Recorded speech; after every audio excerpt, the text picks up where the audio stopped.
Hi. I'm excited to be here. This is another day for us to have this wonderful conversation.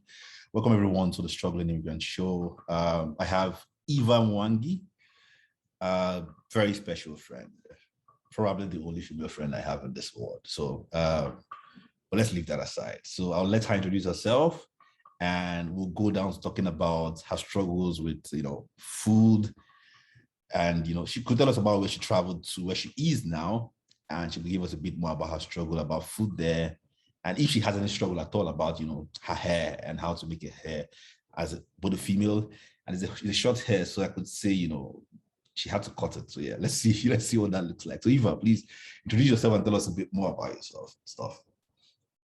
Hey, I am Eva Mwangi. I am a data engineer, and so I've been in the world a bit. I traveled from Kenya, now living in Germany, Berlin, but I've stayed in Ghana for about 5 years. While in Ghana, I was working for a company that allowed me to travel a bit. So I also went to Rwanda. I've been to some of the Eastern African countries. It's funny, you would think that we are all the same, eating the same food, but it's always different from one country to another. Yeah. It's even interesting because it's not only food and hair, it's also lotion, the kind of pads they sell, tampons, and all those kind of stuff. Okay. So, yeah, so adapting to different environments and even having to think about maybe dentist, gynecologist, it's always a new way or a learning process for me as I move around all those places. And I'm excited to share this, and maybe someone out there will get ideas and get help and fasten their settling down in one place or another. Cool. That's exciting. That's awesome. Yeah, maybe we could start off first from, you have two experiences here. I don't know how I'm going to separate this in the videos for people to understand. I hope I can. Or maybe because obviously you have yourself Kenya, going to Ghana, I think you spent about 3 or 4 years in Ghana, right? Yes. 5 years. 5 years, you can see. So that's one. There's also you now moving, to the Netherlands. That's a different experience entirely also. So maybe we could do Netherlands today and we could find another time to do Ghana. Hope that's okay. I'm in Berlin, not Netherlands. Sorry, Berlin. Germany. I keep making this mistake. Forgive me. You're in Berlin. Yeah, in Germany. So yeah, let's do Germany today.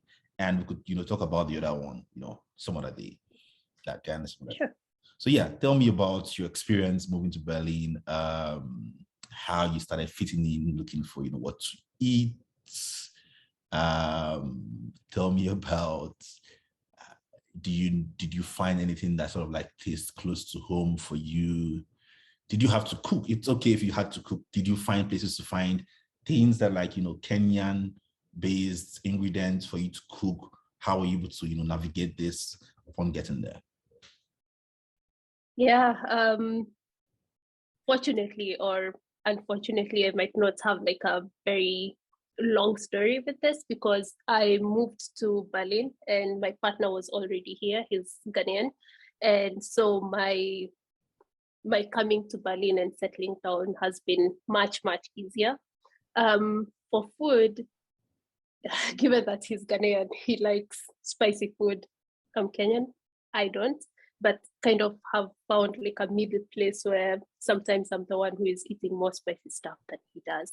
But some of the things that helped a lot was going for more Chinese food, like because it was a safer bet to think about, well, I'll just ask for rice with beef and teriyaki sauce because something that I was familiar with. But as time went by, cooking became a better option to buying food from restaurants. And so right now we do more cooking than buying from restaurants. That's exciting. So where do you get like the ingredients? What's the story for getting ingredients and stuff like that? We actually have 2 places that we go for ingredients. Okay. For groceries, we go to this shopping mall. Can we say the name? Yeah, I'm still very, very young. It's still very early YouTube channel. Please, Yeah. yes. Okay.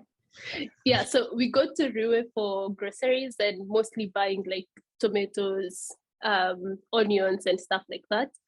But for things like pepper, because there is a specific type of pepper we want, we go to an Afro shop called Punjab, and there we get things like cassava flour, Yeah.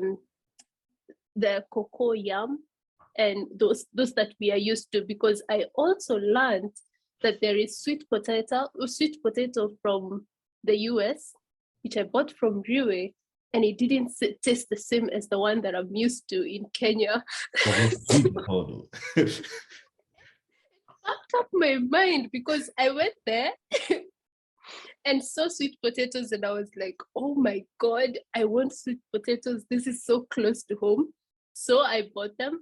Then I brought them, I bought them and brought them home to cook. We normally just boil sweet potatoes and have them for breakfast or like as a snack. Yeah. I boiled them, they were tasteless. I'm not used to that.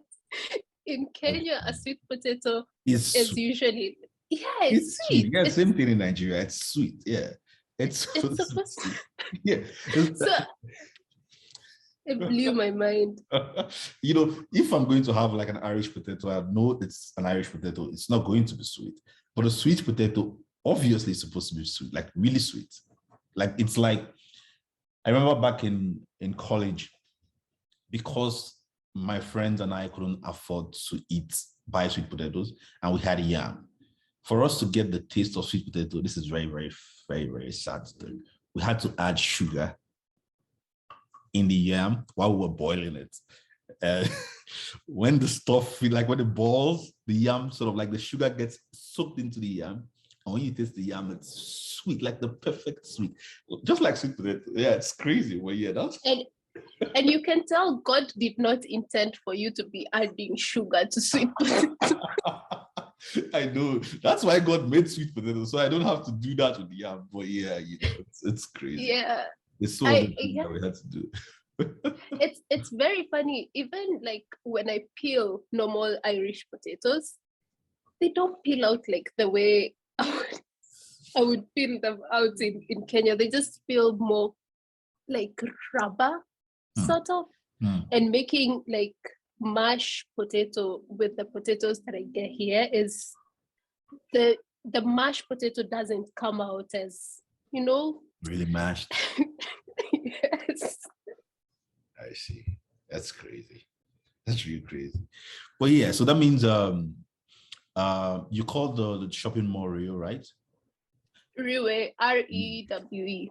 Oh, cool. So that's where you sort of like you go. And where in Germany, in Berlin, are you do? So that, you know, it makes sense for whoever is around to know that, okay, if I'm in Berlin, then, you know, I should think about this supermarket. Yeah, I think they are like those supermarkets that are available everywhere. I'm more in the middle of Berlin, like near the center. Yeah, but for the Afro shop, we actually have to travel like 20 minutes out of where we are to go there. 20 minutes by train. U-Bahn. Yeah. Oh, wow, that's crazy. So that's Punjab, right?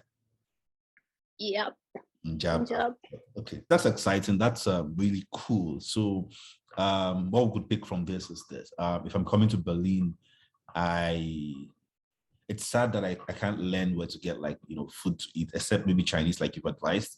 Because someone like me, I don't like cooking. It's a bad thing. I know it's a very bad habit, but I don't like cooking. So I just prefer to just go look for good food somewhere and eat it. Food I enjoy, actually. So, but you know, what you're advising is, you know, you get places you could get food. If I want to buy food, I probably will go and look for a Chinese store and buy from a Chinese store. And if I would want to cook, I should go to, you know, the Ruwe store, buy stuff from there. And we'll have Punjab, which is an Afro store. I could go and buy stuff from also and have that.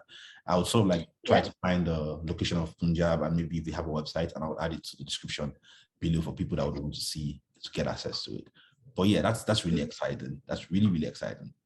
I think the other thing I wanted, please. oh, sorry, I wanted to add a caveat for Chinese because I just realized that I have an umbrella for Chinese, meaning food from Asia. Oh, Because sometimes it's Vietnamese, but I'll just call it Chinese or yeah. oh, So yeah, which one? adding that. But which one would you advise, like specifically, that feels like home for you? At least that you feel like, yeah, this taste, I'm okay with this taste. Chinese. Chinese, raw core Chinese. Cool. Okay. Yeah. Makes sense. The other thing I feel like we need to talk about is about the hair. I'm wearing a cap now. I look good on the cap. I love how I look. I know I can be a fine boy sometimes, but the reason I'm wearing a cap today is because I had gone out to cut my hair, and the barber or the hairstylist, whatever you want to call him, destroyed the hair. One, the haircut was really bad, was poorly done. Two, he didn't understand the fact that I'm an African. He's a black guy in Brazil, but he didn't understand the fact that I'm an African and you don't use razor blades to sort of like scrape the back of my hair because the African skin is sensitive to razor blades. And I had no idea too because I've never been in that situation before. So he used it on my head, and the back of my hair, I have this keloids on them, and it's really ugly looking. And the haircut itself was poorly shaped. So, and two, I don't speak Portuguese pretty well. So I don't even know how I'm going to communicate exactly the kind of style I want to him. I tried using Google Translate, which helped to an extent. That's one. Two, the style he understands to cut is probably not the style I'm used to back in Nigeria. Or even in Ghana, it was easy for me to get a haircut because, it's basically almost the same thing. So I can understand how painful, and this is from a man's perspective. From a woman's perspective also, it probably will be different. You probably don't get someone that could braid your hair and cut your hair really well as you want it to be cut. So I don't know if you've had any experience with this in your time in Berlin, but if you've had, I would love to hear it. If you've not, it's okay also. First, I'd like to ask you, where did you gather the confidence alone to get yourself out of the door and take yourself to the barber? Where did you get that confidence from? So it was a recommendation. That's how sad it is. A colleague was like, I was talking to him over a call, I was like, I feel like my hair is getting, too bushy and I feel like I need to cut this hair. And he was like, cool. I know someone that could help you cut the hair. He's really good. And I was like, cool. And I've heard so many times that, you don't like, most of the black, hairstylists are the ones that understand how to cut the black hair, and the white guys understand how to cut the white hair. So I sort of like have heard this a lot. So since he was a black guy, I felt like, okay, cool. Your recommendation, he most likely does. I didn't even have to go out of my house. He came to my house. So it was a very funny situation. So he's done, and I looked at the mirror. I don't even know how to tell him, dude, I'm just confused. And I had to just pay him, and I'm like, you know what? Yeah, go watch YouTube videos, improve on yourself. Hopefully one day you get there. But yeah, that was my experience. Funny experience. Yeah, one thing that I'll have to admit is that I recognized immediately that my hair is not, should I say, a priority here?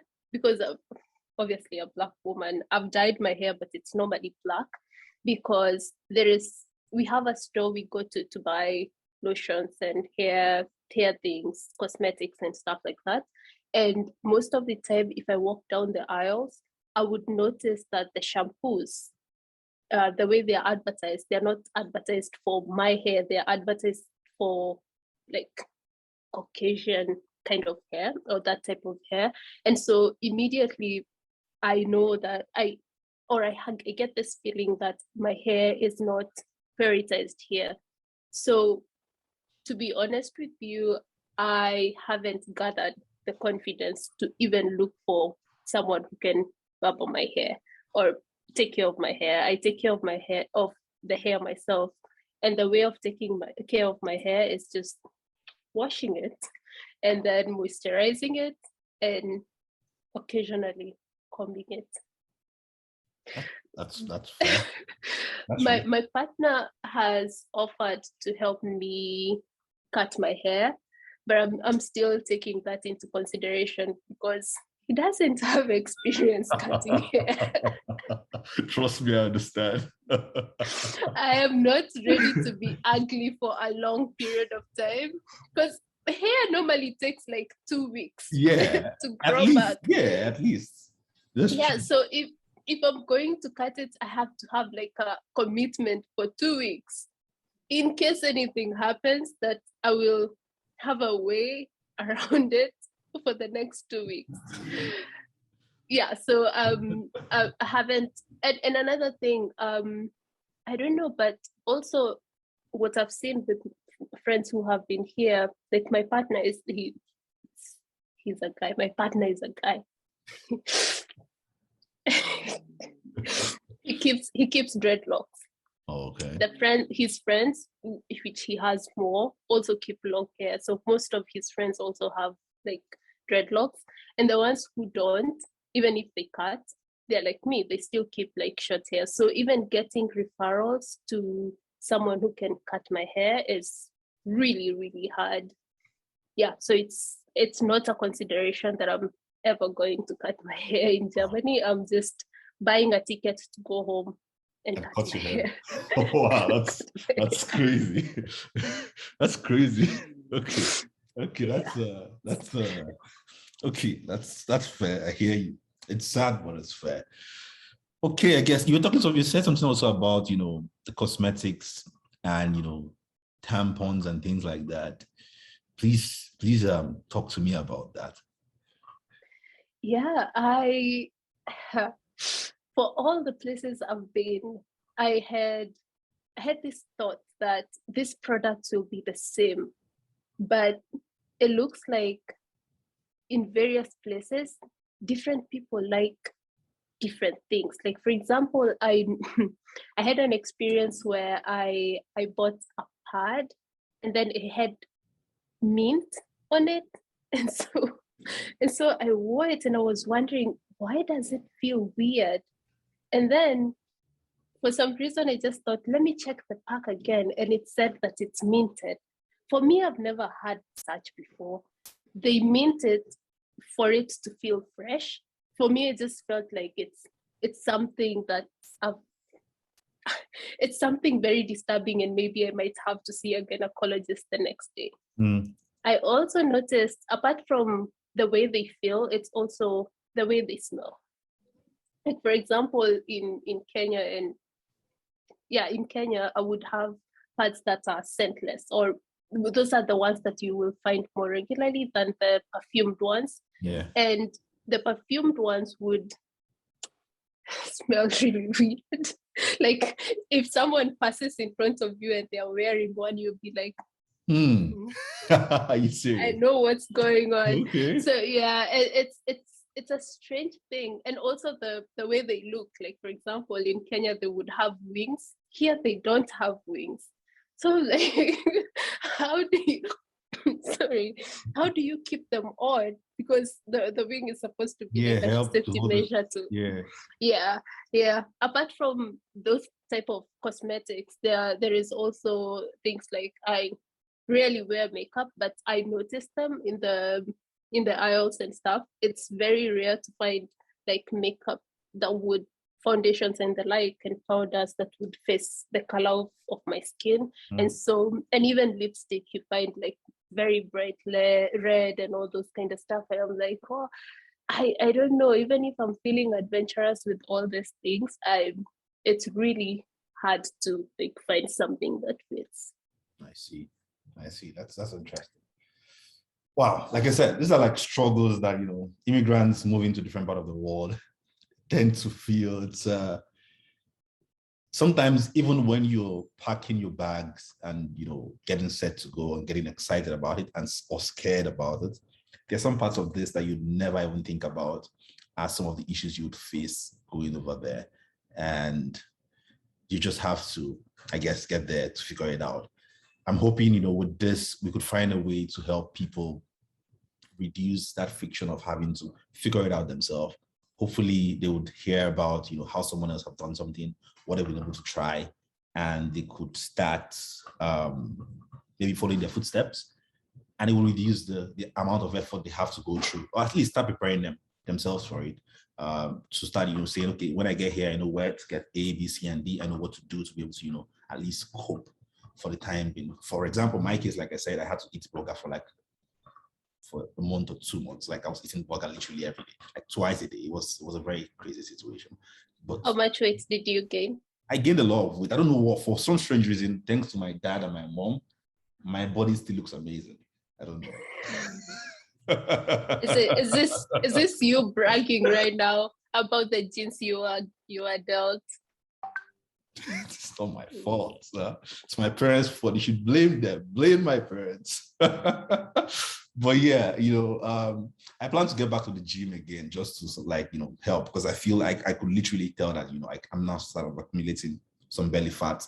So yeah, but I had no other option. I couldn't, I tried. I even, just to tell you how bad it was, I tried the Brazilian pizza, and it was a mile away from the pizza we have back home, like a mile away. The pizza here has tons of stuff that you probably don't understand why, and why do you put all these things on top of the pizza? Like, what's the essence of it? It's crazy, and it has so many different tastes. So yeah, but it was amazing, slowly figuring out what things to eat, finding a Nigerian store that I can go to and buy food, and it's been an amazing experience for me so far. So yeah, that's cool. It's cool, man. I think if you can getting into a network of people who are already in that place before you go. I know there are some places where you will literally not find someone from your country, but if it's possible to find someone who's already there and connect with them and they help you to find some of these things, it would be easier. Because I imagine if I came here and I didn't know about the Afro shop, because it's not really, really common. It's not something, even where it's located right now, it's not somewhere that you'll be walking by the road and being like, oh, it's here. It's something that someone has to tell you for you to know. If you can, for things like cosmetics, lotions, and all those kind of stuff, carry them from home. Just in your 23 kgs, pack 1 kg for those specific things, because you will need to try them out until you get the right one. Yeah. And I also think weather is a really big contributing factor, because I noticed I came around when winter was ending or spring was starting. I'm not sure, I've not really gotten into the season things, but I noticed that there are some lotions that wouldn't stick to your skin. Like you apply lotion, you step outside, you're white. So you'll need to try out some things until you know what it is, or get a recommendation from someone, because otherwise it will be very hard to adapt. Got it. Okay, that makes sense. That makes a lot of sense. Eva, I have a question. Thank you a lot for this, for the time, for giving me your time, for helping us with this advice around, people moving from Kenya to Berlin in Germany, and helping them understand, at least some from your own experience, what things they could try that could help them adjust to the travel. And especially also from women's perspective, with some of the things you've said. Obviously, I wouldn't have even thought about them. So I'm super grateful. Thank you for having me. Ciao, ciao, ciao.